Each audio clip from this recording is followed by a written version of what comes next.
மக்கள் நிருபர் நேயர்களுக்கு வணக்கம். ஓ பன்னீர்செல்வம் இவருடைய வாழ்க்கையில இன்றைக்கு 27/2/2026 அவருடைய வாழ்விலே ஒரு கருப்பு பக்கம். இந்த கருப்பு பக்கத்தை பிற்காலத்துல ஓபிஎஸ் வாழ்க்கை வரலாறு யாரு பேசினாலும் இவருடைய வாழ்க்கையில் இன்று கருப்பு பக்கம் என்றுதான் எழுதப்பட வேண்டும்.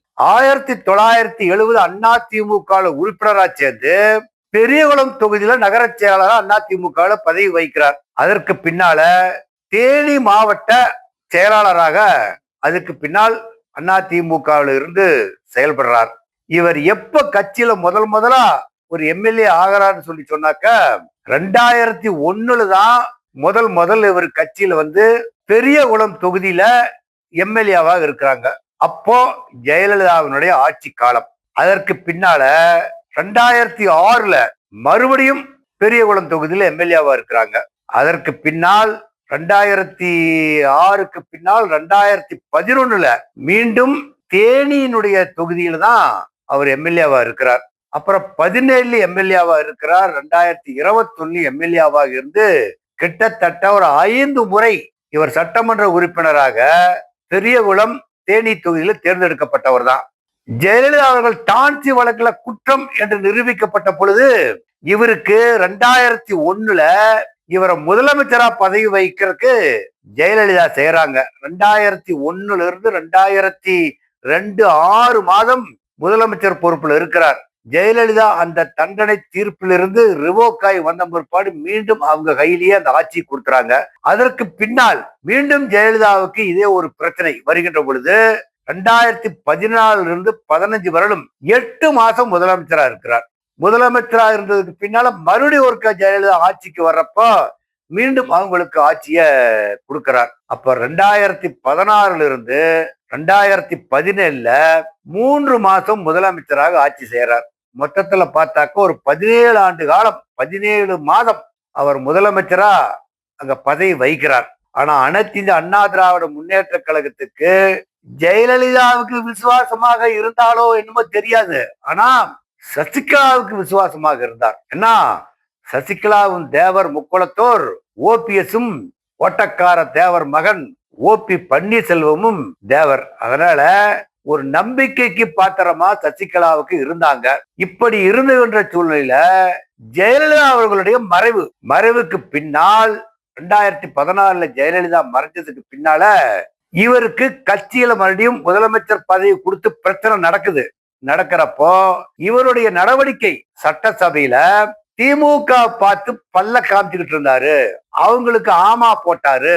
அதனால அவர் கட்சியினுடைய நடவடிக்கை சரியில்லை, அவரு திமுகவுக்கு உள்ளடி வேலை செய்யறான்னு சொல்லி சசிகலா அவர் கட்சியில் நீக்கின உடனேயும் சசிகலாவை எல்லாம் சேர்ந்து முதலமைச்சருக்காக வேண்டி ஒரு திட்டத்தை போட்டு அவரு முதலமைச்சர் பதவி ஏத்துக்கிறதுக்குண்டான ஏற்பாடா நடந்துகிட்டு இருக்கிற சமயத்துல குறிப்பா சொல்ல போனா பாஜகவினுடைய தூண்டுதல் பேர்ல தான் ஜெயலலிதா சமாதியில உட்கார்ந்து அவர் தர்ம யுத்தம் நடத்துறார். அந்த தர்ம யுத்தத்தினுடைய கட்சியிலிருந்து நீக்கினதுக்கு பின்னாலதான் கட்சி எல்லா பொறுப்பும் நீக்கிறதுக்கு மேல தர்ம யுத்தம் நடத்துறார்.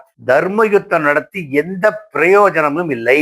ஆனால் அதற்கு பின்னால 2017 எடப்பாடி பழனிசாமி அவர்கள் முதலாக தேர்ந்தெடுக்கப்பட்டா அதற்கு பின்னாலதான் இவரு அதிமுக ஒருங்கிணைப்பு தலைவராகி எடப்பாடி பழனிசாமியும் ஓ பன்னீர்செல்வமும் இபிஎஸும் ஓபிஎஸும் ஒரு பீஸ் ஆகி 2 பீஸா இருந்தவங்க ஒரே பீஸ் ஆகி அனைத்து அண்ணா திராவிட முன்னேற்ற கழகத்தினுடைய ஆட்சி எடப்பாடி பழனிசாமி அவர்களை தலைமையில தொடர்றதுக்கு இருக்கிறார். ஒரு காலகட்டத்துல 2 தலைமை வேண்டாம் என்று சொல்லி ஒற்றை தலைமை தான் வேணும்னு போர்க்கொடி இருக்கக்கூடிய எம்எல்ஏ எல்லாம் தூக்குறப்போ எடப்பாடி பழனிசாமி அவர்களுக்கு மெஜாரிட்டி இருந்த நிலை இவர் அந்த ஒற்றை தலைமைக்கு இவருக்கு லாயக்கில் எடப்பாடி பழனிசாமி ஒற்றை தலைமைக்கு வந்துறாங்க.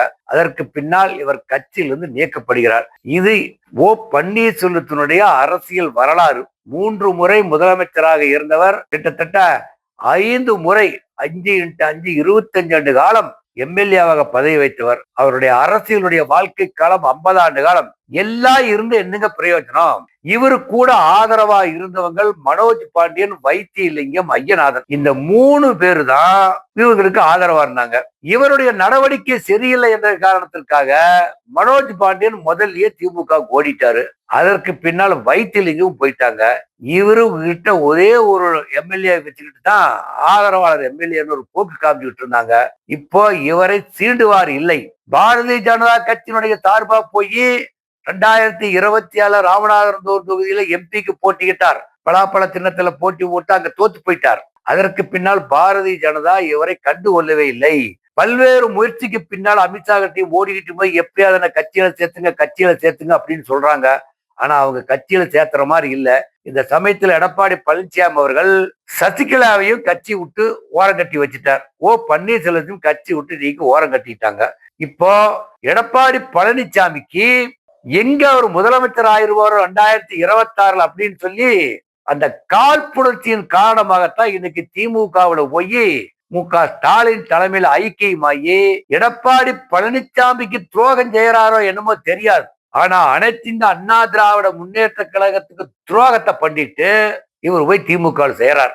திமுக போய் சேர்ந்துகிட்டார். இன்னைக்கு அவருடைய உள்ளக்கம் அவரு மீண்டும் எம்எல்ஏ ஆகணும். அவர் பையனும் எம்எல்ஏ ரவீந்திரநாத் எம்எல்ஏ ஆகணும். ஏன்னா கூட யாருமே இல்லையே. ஒரே ஒரு ஆள் ஐயப்பன் தான் ஒரு ஆள் தான் இருக்கிறார். வேற யாருமே இல்லை. அதனால இவருக்கு ஆதரவாளர்கள் யாரும் இல்லை. முனிசாமி எல்லாம் இருந்தார், ஒடியாந்துட்டார் எடப்பாடி பக்கம். ஆதரவாளர்கள் யாரும் இல்லை என்று கருதி கொண்டிருக்கின்ற பொழுது கடந்த சட்டசபை தேர்தல் முடிகிறப்ப திமுகவுக்கு ஆதரவா பேசிட்டு திமுக ஆட்சி தொடரும்னு சொல்லிட்டு அப்பவே அவர் திமுகவுக்கு போவான்னு எல்லாம் பரசல் புரசலா பேசப்பட்டிருது.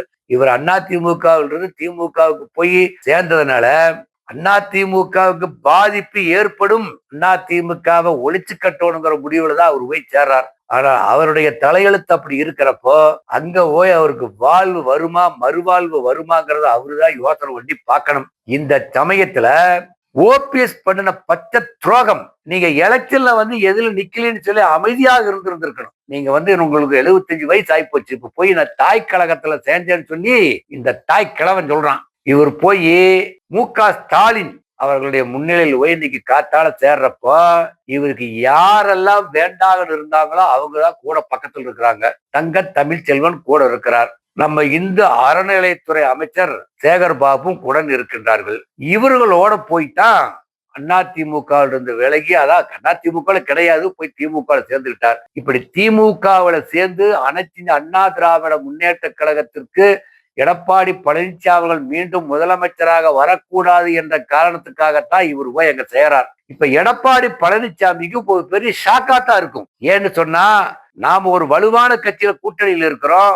நம்ம கிட்ட நிறைய கட்சிக்காரர் சேர்ந்துகிட்டு இருக்கிறாங்க. இவர் அரசியல் அனாதை ஆக்கப்படுவார் அப்படின்னு சொல்லி எடப்பாடி பழனிசாமி அவர்கள் நினைத்து கொண்டிருக்கின்ற பொழுது இவர் அங்க போய் சேர்ந்தது அதிமுக வாக்கு வங்கியை குறைப்பதற்காகத்தான் அங்க போய் சேர்ந்திருக்கிறார். இது தமிழ்நாடு முழுக்க வெட்ட வெளிச்சமா தெரியும். எந்த அளவிற்கு இவர் கட்சியில ஒரு ஒரு துரோகம் செய்யுங்கிற நினைப்புல இவருக்கு சொல்றாரு, அவான்மா மன்னிக்காது இவான்மா மன்னிக்காதுன்னு சொல்லி சொன்னா இவர் எம்ஜிஆர் காலத்துல ஒண்ணு எம்எல்ஏவா இல்லைங்க, கட்சியில இருந்தார், அதோட சரி. ஆனா ஜெயலலிதா காலத்துலதான் இவர் முதலமைச்சர் ஆனார்.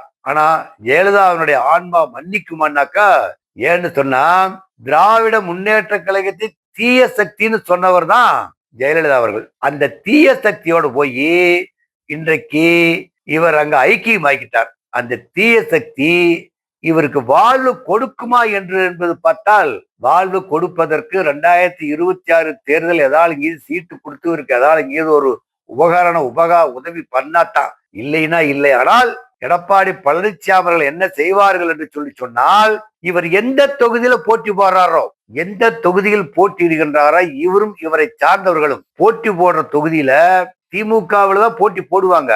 அப்படி போட்டா அவரை தோற்கடிக்கிறதுக்கு உண்டான முயற்சி எடப்பாடி பழனிசாமி அவர்கள் நிச்சயம் செய்வார்.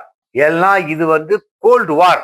எடப்பாடி பழனிசாமி ஓபிஎஸ்க்கும் இபிஎஸ்க்கும் நடக்கக்கூடிய இந்த கோல்டு வார்ல 2026 ஓபிஎஸ் வெற்றி பெறுவாரா இல்ல இபிஎஸ் வெற்றி பெறுவாரா அப்படிங்கறதா இன்னைக்கு அனைத்து இந்த அண்ணா திராவிட முன்னேற்ற கழகத்தில் இருக்கக்கூடிய சூழ்நிலை. இந்த சூழ்நிலையை எடப்பாடி பழனிசாமி அவர்கள் நன்றாக உன்னிப்பாக கவனித்து பார்த்து பன்னீர்செல்வனுடைய கொட்டத்தை அடக்க வேண்டும் என்று சொன்னால் அவர் நிற்கக்கூடிய தொகுதியில ஒரு நல்ல வேட்பாளரா போட்டு அவரை தோக்கடிச்சாதான் ஜெயலலிதாவினுடைய ஆன்மா சந்தோஷப்படும். இப்ப இந்த சமயத்துல சசிகலாவும் எடப்பாடி பழனிசாமி எதிர்க்கிறாங்க. அவங்க கொடியை மட்டும் காமிச்சிட்டு போயிட்டாங்க. கட்சின்னு ஒரு வாரம் கழித்து அறிவிக்கிறாங்க. அதுவும் எடப்பாடி பழனிசாமிக்கு தொடுக்கக்கூடிய எதிர்க்கணைகள் தான். இப்ப வெளியே இருக்கிற திமுக தொடுக்கிற எதிர்க்கணைகளை பத்தி எடப்பாடி பழனிசாமிக்கு சிறிதளவும் அவருக்கு பயமோ எதுவும் கிடையாது. ஆனால் இங்க இருந்துட்டு போன 2 பேருமே இப்ப அங்க இவருக்கு எதிர்க்கணையில எதிரும் புதிருமா நின்றுட்டு இருக்கிறாங்க. ஆறு சசிகலாவும் அவங்களும் முக்குளத்தோரை சேர்ந்தவங்க தான். ஓபிஎஸ் முக்குளத்தோரை சேர்ந்தவங்க தான். அந்த தென் மாவட்டங்களோட வாக்கு வங்கியை குறைக்க வேண்டும் என்பதற்காக அங்க போய் 2 பேர் சேர்ந்து மொத்தாளத்துக்கு 2 அடிக்கிற மாதிரி இபிஎஸ்க்கு அடிக்க தயாராயிட்டாங்க. இபிஎஸ் அவர்கள் இப்ப இதுவரையிலும் அனைத்து அண்ணா திராவிட முன்னேற்ற கழகத்துல தேசிய ஜனநாயக கூட்டணியில இப்ப சமீபத்தில் இருந்த தமிழக முஸ்லீம் லீக்கோட சேர்த்து ஒரு 13 கட்சி கூட்டணி சேர்ந்து இருக்குது. இந்த 13 கட்சி கூட்டணியில எடப்பாடி பழனிசாமி அவர்கள் 2026 வெற்றி பெற்றால் தான் அனைத்து இந்த அண்ணா திராவிட முன்னேற்ற கழகத்தை மீண்டும் வாழ வைப்பதற்கு அனைத்து இந்த அண்ணா திராவிட முன்னேற்ற கழகம் ஒன்று இருக்கிறது என்று சொன்னால் புரட்சி தலைவி ஜெயலலிதா அவர்கள் சொன்னது போல இன்னும் 100 ஆண்டு காலத்துக்கு இந்த அண்ணா திமுக இருக்கணும் என்று சொல்வதற்கு இந்த 2026 எடப்பாடி பழனிசாமி வெற்றி பெற்றால் தான் ஜெயலலிதாவினுடைய கனவு நனவாகும். நன்றி, வணக்கம்.